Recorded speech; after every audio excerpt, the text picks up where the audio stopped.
because of the high electronegativity they will not repel the unpaired electron of metal ions.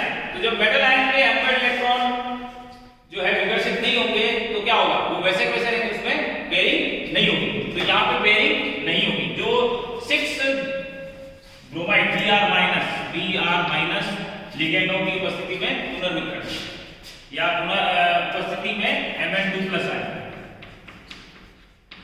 धातु ion, तो धातु ion कैसा रहेगा, वैसा रहेगा, no change will be there. तो हम कहते हैं ना कि जब धातु आयन और कॉम्प्लेक्स के चुंबकीय आवेश में कोई परिवर्तन नहीं होता, इसका मतलब क्या हुआ कि पेयरिंग नहीं हुई। तो जब पेयरिंग नहीं होती है तो ये पांचों अनपेयर्ड इलेक्ट्रॉन ऐसे कैसे रहेंगे। अब जब पांचों ऐसे कैसे रहेंगे तो हमको क्या करना पड़ेगा, 4d भी लेना पड़ेगा। क्या लेना पड़ेगा, यहाँ पे 4d आएगा, 1 2 3 4 5, ठीक है। अब जब पेयरिंग नहीं हुई है और ये डी कक्षक खाली नहीं हुए हैं तो ये ऐसे कैसे रहेंगे, ठीक है। अब हमको क्या करना पड़ेगा, हमको जो संकरण करना पड़ेगा वो ऐसे करना पड़ेगा। हमको बाह्य डी कक्षकों का इस्तेमाल करना पड़ेगा। क्यों, क्योंकि अंदर वाले डी कक्षक खाली नहीं हुए। क्यों नहीं हुए, क्योंकि bromide is a week ligand. अब एक और देखो, अगर हम यहाँ पे Mn की जगह कोई दूसरा लग देते, कौन सा, जो सेकंड ट्रांजिशन सीरीज का है, जो थर्ड ट्रांजिशन सीरीज का है, तो क्या होगा, तो यहां पेयरिंग हो जाएगी। क्यों हो जाएगी पेयरिंग, क्योंकि जो प्रबल और दुर्बल लिगेंड का कांसेप्ट है वो किसके लिए, केवल मात्र फर्स्ट ट्रांजिशन, और Mn फर्स्ट ट्रांजिशन सीरीज का एलिमेंट है। जो धातु आयन है मैग्नीज वो किसका है, फर्स्ट ट्रांजिशन सीरीज का है। लेकिन अगर ये सेकंड का हो जाता है, थर्ड का हो जाता है, तो क्या होता है, पेयरिंग हो जाता है। तो यहां पे ये फर्स्ट ट्रांजिशन सीरीज का है, इसलिए प्रबल दुर्बल लिगेंड का कांसेप्ट लागू होगा, पेयरिंग नहीं होगी। जो पेयरिंग नहीं होगी तो हमको बाह्य डी कक्षकों का इस्तेमाल करना पड़ेगा। तो हमारे पास में 6 sp3d2 संकलित कक्षक प्राप्त होंगे। क्या होंगे, 6 sp3d2 संकलित कक्षक। अब जब d2 संकलित कक्षक प्राप्त हुए हैं तो ये किसके द्वारा हुए, Br minus Br minus Br minus Br minus Br minus Br minus. तो 1 2 3 4 5 6 के 6 इलेक्ट्रॉन पेयर देंगे, और देने के बाद में हमारे पास में जो समतुल प्राप्त हुआ वो कैसा है, ये है Mn Br6 4 -। अब ये जो है वो कैसा होगा, इसके अंदर हाइब्रिडाइजेशन चेंज हो गया, बिल्कुल चेंज हो जाएंगे। जो अपन ने पहले लिखा था उसका बिल्कुल रेसिप्रोकल हो जाएगा। हाइब्रिडाइजेशन D2 sp3 sp3d2, उसके बाद ज्यामिति वही असफल की रहेगी, इसलिए इसमें कोई दिक्कत नहीं आएगी, असफल की। और असफल की ज्यामिति के बाद में बंद कोण कोई 90 का रहेगा। ये कैसा हो गया, अब अनुचुंबकीय हो गया। क्यों, क्योंकि 5 electron, how many electrons, 5 unpaired electrons are there and that's why it will show very high magnetic moment. फिर उसके बाद रंगीन होगा, क्योंकि संक्रमण आसानी से होगा, अस्थायी होगा, क्रियाशील होगा और आयनिक होगा। तो ये सारी प्रॉपर्टी हमने मात्र किससे निकाली, वैलेंस बॉन्ड थ्योरी से। तो वैलेंस बॉन्ड थ्योरी के द्वारा हमको क्या करना है, you have to determine the hybridization. Hybridization एक बार आपने पता लगा लिया, हाइब्रिडाइजेशन पता लगाने के बाद में उसको इस तरह से रिप्रेजेंट करना है। रिप्रेजेंट करने के बाद में आपको कंक्लूजन लिखना है। और एक और चीज आप कर सकते हो, वो क्या है, इसका डायग्राम बना सकते हो। अब अगर डायग्राम बनाना हो तो कैसे बनाएंगे, स्थल की ज्यामिति बनानी आती है हमको, मेटल आयन बीच में आ जाएगा Mn, उसके बाद में ये Br, ये सब में तीर के निशान बनेंगे, ये Br माइनस, ये सब इलेक्ट्रॉन पेयर दे रहे हैं, इसलिए अब इसकी ज्योमेट्री कैसी हो जाएगी, अस्थल की बनाना पड़ेगा हमको। अस्थलक, ये अस्थलक बन गया, इसके अंदर कोण एंगल 90 डिग्री का ये बताना पड़ेगा, ठीक है। और इसको बड़े ब्रैकेट में लिखना पड़ेगा। बड़े ब्रैकेट में लिखने के बाद में यहाँ पे कोण माइनस लगा सकते हो, ठीक है। सो हमने हर चीज यहाँ पर याद की, किससे की, पॉलिंग की वैलेंस बॉन्ड थ्योरी से। अब जो सबसे इंपॉर्टेंट एग्जांपल अपन ले रहे हैं उसमें अपन 4 लिगेंड लेंगे, और 4 लिगेंड में भी दोनों में प्रबल लेंगे, लेकिन फिर भी दोनों की ज्यामिति अलग अलग होगी। कैसे, एग्जांपल सुन लेते हैं, बहुत इंपॉर्टेंट है, हर साल पूछा जाता है ये। आप पिछले 5 साल के पेपर उठा के देखोगे तो आपको एक ही क्वेश्चन मिलेगा, और वो क्या है? वो क्वेश्चन है एक्सप्लेन द ज्योमेट्री।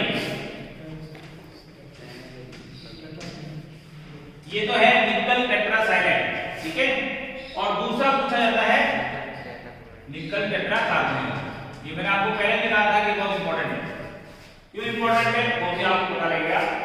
यहां पर आप देख रहे हो कि साइनाइड और carbonyl both are strong ligands, दोनों प्रबल लिगेंड।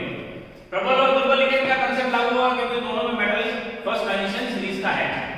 तो अब अपन देखते हैं कि इसकी ज्योमेट्री में क्या अंतर है दोनों में और क्यों ये इंपॉर्टेंट है। तो सबसे पहले हमारे पास में सेंट्रल मेटल का एटम क्या हो गया?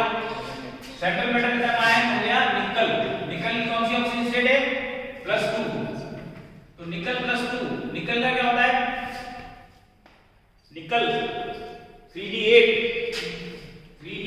4s2, तो 4s 0 हो जाएगा। निकल के कितने इलेक्ट्रॉन है? 8। तो 8 इलेक्ट्रॉन है हमारे पास में। साइनाइड एक प्रबल लिगेंड है और कितने रिक्त कक्षक चाहिए? 4, ठीक है। अब 4 रिक्त कक्षक हमको चाहिए, तो हम सबसे पहले आते हैं निकल पे। Ni+2 धातु आयन की निम्नतम अवस्था। निम्नतम अवस्था क्या होगी?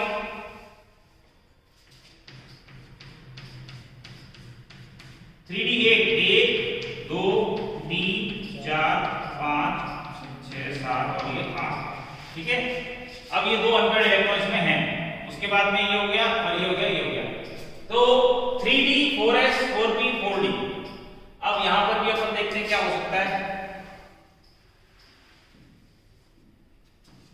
क्योंकि आपका साइनाइड जो है वो एक प्रबल लिगेंड है। क्या है? तो प्रबल लिगेंड है तो क्या करेगा? वो पेयरिंग करेगा। तो 6 प्रबल साइनाइड, 6 प्रबल साइनाइड लिगेंडों की उपस्थिति में कौन? निकल। तो यहां पर देखिए आप, ये इसके साथ में पेयर हो जाएगा, और जब ये इसके साथ में पेयर हो जाएगा तो ये 4 हमारे पास में युग्मित इलेक्ट्रॉन मिल जाएंगे। ओ जी, ज्यादा हो गए, ठीक है। ये खाली हो गया डी कक्षक। उसके बाद में ये, उसके बाद में अब संकरण किसका होगा? 4 हमको रिक्त कक्षक चाहिए। 4 रिक्त कक्षक मिल गए, एक डी फिर S और ये P2। तो हाइब्रिडाइजेशन कौन सा हो गया? निकल +2 के, निकल 2 के 4 D2 DSP2 संकरित कक्षक। तो 4 संकरित कक्षक हमको प्राप्त होंगे, और वो चारों कैसे हैं? DSP2। चारों समान ज्यामिति के होंगे, चारों समान ऊर्जा के होंगे। तो ये चारों की ऊर्जा इस तरह से आ जाएगी। अच्छा, पहले वाली जो चीज उसकी ऊर्जा यहाँ आनी चाहिए। पहले वाला जो था उसकी ऊर्जा यहाँ पे आएगी, उसकी ऊर्जा बढ़ जाएगी। तो ऊर्जा बढ़ने से क्या हुआ? उसमें अस्थायी बने। तो वो वहां शो करना था, ये मैंने वहीं का वहीं शो कर दिया, वहीं करना है। जब हम इसका यहाँ से लेंगे ना मीन, तो मीन का आएगा यहाँ पे। अभी मीन का आ रहा है यहाँ। तो ये 4 DSP2 संकरित कक्षक हमको प्राप्त हो गए। अब जब DSP2 संकरित कक्षक हुए तो निष्कर्ष हमारा क्या निकलेगा? हम निष्कर्ष किसके बारे में निकाल रहे हैं? निकल टेट्रासाइक्लाइड के बारे में।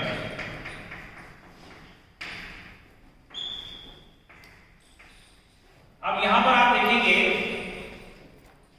कि हाइब्रिडाइजेशन हो गया DSP2 और ज्यामिति कैसे हो जाएगी? वर्गाकार समतली, वर्गाकार समतली ज्यामिति। और वर्गाकार समतली ज्यामिति का बंध कोण कितना होगा? वही 90 डिग्री का। उसके बाद में अनुचुंबक तो होगा क्या? नहीं। तो कैसा होगा ये? प्रतिचुंबकीय। कैसा होगा?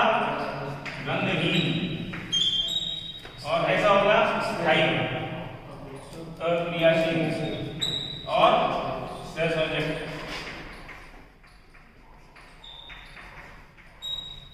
ठीक है, ये सारी की सारी चीजें अपन को लिखनी पड़ेगी।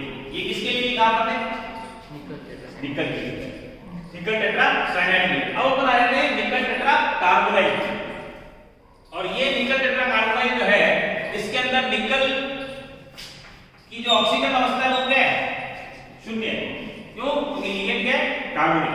तो समस्त कार्बोनिल लिगेंडों के अंदर, समस्त कार्बोनिल लिगेंडों के अंदर मेटल की ऑक्सीजन अवस्था शून्य होगी। जब मेटल की ऑक्सीजन अवस्था शून्य होगी तो क्या हो जाएगा? इसका इलेक्ट्रॉनिक कॉन्फ़िगरेशन क्या हो जाएगा? 28। तो ये हो जाएगा 3d8 4s2, 3d8 4s2। अब जब ये अपन ने बनाया इसी तरह से निकल को, अब ये जो चार प्रबल कार्बोनाइल लिगेंड आएंगे, क्या आएंगे? कार्बोनाइल लिगेंड आएंगे। और कार्बोनाइल लिगेंड आएंगे तो उनकी प्रॉपर्टी क्या है? उनकी प्रॉपर्टी तो यही है कि वो पेयर करेंगे। तो पेयर करने के बाद में क्या होगा? ये जो आपका दो इलेक्ट्रॉन किसमें है? 4s में है ना, 3d8 4s0। तो अब ये क्या होगा? देखो यहां से एक इलेक्ट्रॉन जाएगा इसमें और एक इलेक्ट्रॉन जाएगा इसमें। भाई रिपेलिंग होगी, इलेक्ट्रॉन जो है वो रिपेल होके अंदर वाले कक्षक में चले जाएंगे। जब अंदर वाले कक्षक में चले जाएंगे तो क्या हो जाएगा? डी कक्षक पूरा भर गया। डी कक्षक जब पूरा भर गया तो अल्टीमेटली क्या करना पड़ेगा अपन को? हाँ, हमको sp3 कक्षक, चार खाली कक्षक चाहिए। और खाली कक्षक कौन होंगे? एक s का और 3 p का। और जब हमारा संकरण ही बदल गया, dsp2 से अब क्या हो गया? sp3 हो गया। जब sp3 हो गया तो देखो इसकी एनर्जी बढ़ेगी। तो एनर्जी बढ़ के कहां आएगी? इन दोनों के बीच में। तो पहले वहां था, अब ये हो गया। और ये जो हाइब्रिडाइजेशन है ये कैसे है? निकल जीरो के 4 sp3 संकलित कक्षक। अब 4 sp3 संकलित कक्षक हैं और इसमें इलेक्ट्रॉन कौन देगा? कार्बोनिल। कार्बोनिल एक प्रबल लिगेंड है। प्रबल लिगेंड होने के बावजूद भी यहाँ पे क्या हो रहा है? sp3 संकरण हो रहा है। तो हाइब्रिडाइजेशन का प्रकार बदल गया। सेम मेटल आयन था तो ये हो गया संकरण sp3। ज्यामिति कैसे हो गई? समचतुष्फलकीय,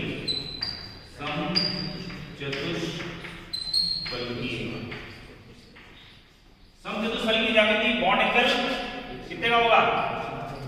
109 डिग्री 28 मिनट।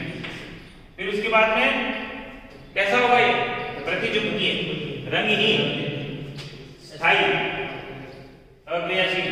बाकी सब चीजें सेम रही, केवल मात्र क्या चेंज हो गया? संकरण। तो ये संकरण